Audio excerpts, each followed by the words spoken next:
Presented by Bharosa Music World Chandigarh.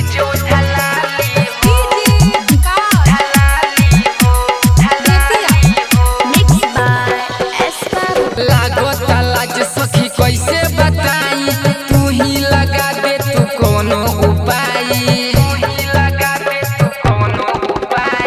लागत लाज सखी कैसे बताई तू ही लगा दे तू कोनो उपाय उ तो लागे गणासी के जाली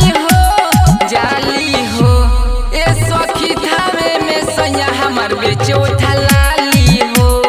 ए सखी धावे में सैया हमर बेचे कना बाली हो ए सखी धावे में सैया बेचो थलाली हो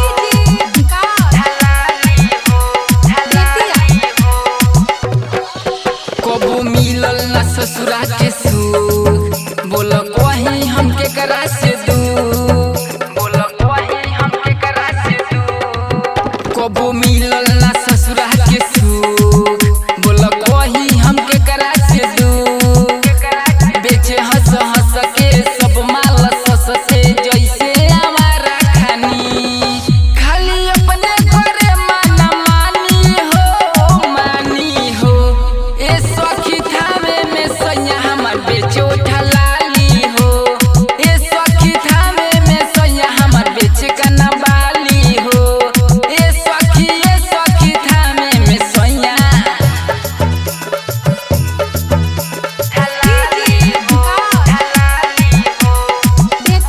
Mixed by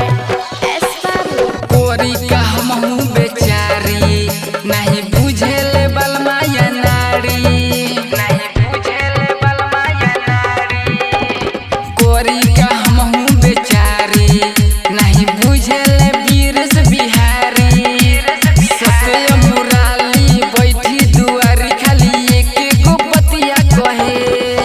कब नाही घुमैले मनाली हो ए सखी थावे में सैया हमर बेचे कना बाली हो ए सखी थावे में सैया हमर बेचे उठलाली हो ए सखी थावे में सैया लागत लाज सखी कैसे बताई तू ही लगा दे तू कोनो उपाय लागत लाज सखी कैसे बताई तू ही लगा दे तू कोनो उपाय उ तो लागे गणासी के जाली हो ए सखी थावे में सैया हमर बेचो थला